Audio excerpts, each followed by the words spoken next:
और आगे की भी कुछ बातें बताई गई हैं। आसनम तेजसम पात्रम लवणम गंध चंदनम धूपम दीपम च तांबूलम लोहम रूप्यम च रत्नकम। यह बातें लिखने के लायक हैं। आसन दान की बहुत बड़ी महिमा है। संत महापुरुषों को, साधकों को, ब्राह्मणों को जो पूजा पाठ करते हैं, साल में कुछ उनको बैठने के लिए आसन इत्यादि का वितरण करते रहिए। चीज़ें तो छोटी सी हैं लेकिन इनका प्रभाव बहुत बड़ा जबरदस्त है। जब जब वह उस पर बैठ करके भजन पूजा पाठ कर रहे होंगे उसका कुछ अंश आपके खाते में जा रहा होगा। आसन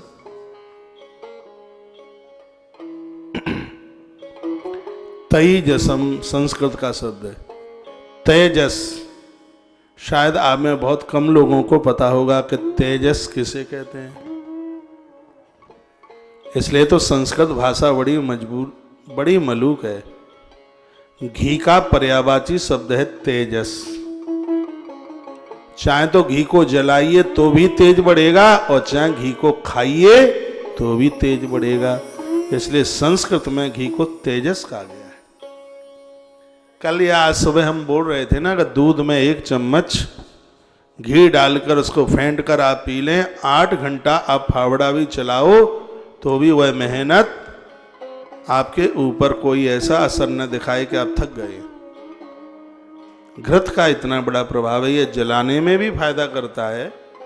हवन में या आप अखंड ज्योत में आप जलाएं, पूजा पाठ में उसको प्रयोग में लें, या आप उसको खा रहे हैं, दोनों में जो अपना पूरा असर दिखाता है, तेज चल करके आता है। ये तेज को प्रकट करने वाला है, तेज देता है। इसलिए संस्कृत में घी को दूसरे शब्दों में तेजस बोलते हैं। वही लिखा है आसनम तेजसम। तेजसम यानी आसन, दूसरे शब्दों में तेजस यानी घी। घी का दान भी प्रमुख दानों में से एक दान है। घी का दान भी अद्भुत दान है भैया। अभी किसी ने मैसेज लिखा हुआ था, कहा कि आज महाराज जी कहाँ चले गए हैं, कथा कौन बाई कह रही है। अभी लिखा तो आपसे हमारी आवाज पहचान में नहीं आई।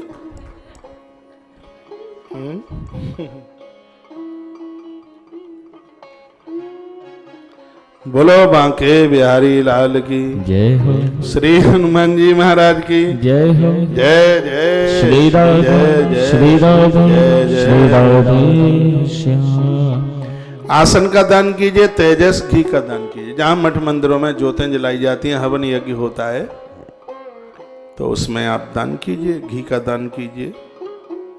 और आगे लिखा है पात्रम, वर्तन, पात्र बर्तन। बिटिया का विवाह करते हैं, रसोई का सामान जरूर देना। ये सिगरी बातें लिखी हैं। मैं संक्षेप कर रहा हूँ, उतना टाइम नहीं होता। अभी कथा 6वां दिन है, 4 दिन में पूरा अग्नि पुराण पूरा करना होगा। बेटी के विवाह में आप या और भी किसी बालिका के विवाह में आप बर्तन, चूल्हे का सामान दीजिए, उसकी महिमा है। साधु महात्माओं को लंगोटी, कमंडल, कंबल, बिछौना, आसन, ये सब बर्डन है। बहुत इसको विस्तार पूर्वक वर्णित किया गया। ये चीजें, छोटी छोटी भी चीजें हमारे भाग्य का सृजन कर देती हैं। पात्रम,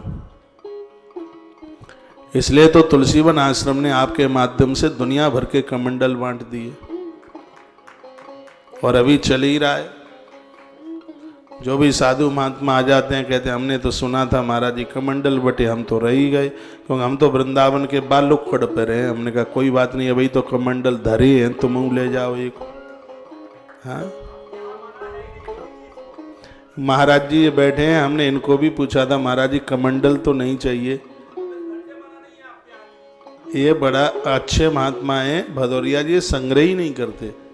ये बोलते हैं कि हमारे पास कमंडल तो है, ये बोले। कई दिन यहां से बोला है और चल भी रहा है। हम कहते आसपास जितने भी महात्मा ब्राह्मण हैं, कोई यहाँ दिक्कत नहीं है, सुबह भी आप नाश्ता करो, दोपहर में भी प्रसाद और रात को भी प्रसाद पाओ, क्योंकि यहाँ तो सिगरा कचू जो भी कुछ है वो सब गौ माता का ही है। यहाँ की मालकिन गौ माता है 16 आना, पौने 16 आना नहीं, पूरम पट्ट 16 आना गौ माता है। यहाँ की मालकिन गौ माता है। यहाँ तो जयकारे गौ माता के ही है। हमारा तो एक विश्व परिवार है, उसमें भी लिखा है तुलसी गौ सेवा परिवार। हमारा कौन है जो गौ माता की सेवा करता है, गौ माता के चरणों में लगा है।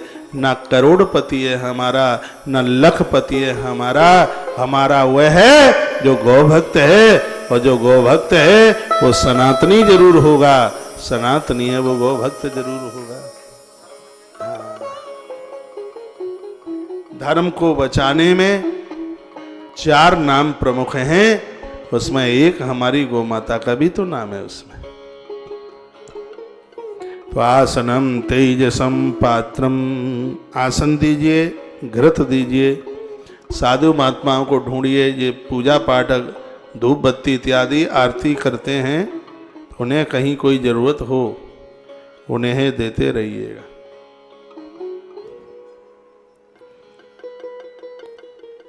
दूध के दान का वर्णन किया। आश्रम बड़ा बड़भागी है, गौशाला भी बड़ी बड़भागी है। तुलसी तपोवन गौशाला के आसपास दुनिया भर के गांव जुड़े हैं। ये अनाउंस कर रखा है, यदि किसी कन्या का विवाह होता है, बिटिया का विवाह है, तो पूरा दूध उसके विवाह में भेज दो और 1 रुपया भी मत लो। और ये गौशाला आज ये काम कर रही है। तुलसी तपोवन गौशाला आसपास बेटियों का विवाह है, कन्याओं का विवाह है, तो दूध की सेवा गौशाला की तरफ से, छाछ है, दूध है, दही है, उसका कोई भी रुपया टका नहीं लेना। आसनम तेजसम पात्रम लवणम गंध चंदनम। आगे की बात राम रस, नमक की बहुत बड़ी महिमा है, बहुत ज्यादा है लवणम राम रस। यह भी उन दिव्य दानों में से इसका एक नाम है। गंध, रोली और चंदन, ये बने तो करते ही रहना। धूप दीप तांबूल लोहा चांदी, फिर का अन्न दानात् परम नास्ति, न भूतम न भविष्यति, हस्तस्त्रस्त दानानि दासी दास ग्रहाणि च। जिन लोगों ने अपने जीवन में कभी किसी को दरवाजे पर जमाया नहीं, खिलाया नहीं, ऐसे लोग कितना भी दान करके जाते हैं, तो रास्ते में जब वो है आकर के भोजन मांगते हैं, रोटियां मांगते हैं, तो उनके सामने कपड़े परोस दिए जाते हैं, उनके सामने ईंट पत्थर रख दिए जाते हैं, कहा तुमने यही चीज दे पाई है तो यही खाओ। तो इन सब के साथ साथ अन्नदान की भी एक बहुत बड़ी महिमा है। आने वाले समय में तुलसीवन आश्रम एक और बड़ी सुंदर योजना चालू करने वाला है, वह भी बहुत जल्दी होगी भगवान की कृपा से, और ये परमात्मा की प्रेरणा से ही मैं यहाँ से निवेदन कर रहा हूँ। थोड़ा सा टाइम अभी लगेगा, हल्का सा, थोड़ी ये व्यवस्थाएं जो फैली हुई हैं, ये जैसे ही व्यवस्थाएं ठीक हो जाती हैं, ये समेटने में आ जाती हैं।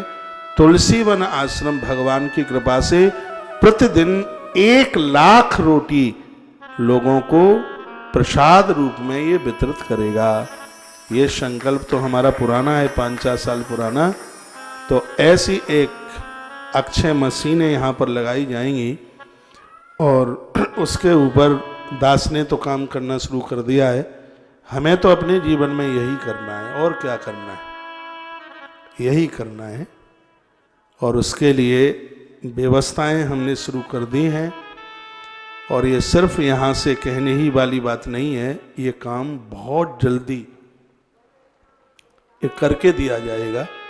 प्रकृति के लिए गाड़ियाँ लगेंगी, रोटियों का वितरण होगा।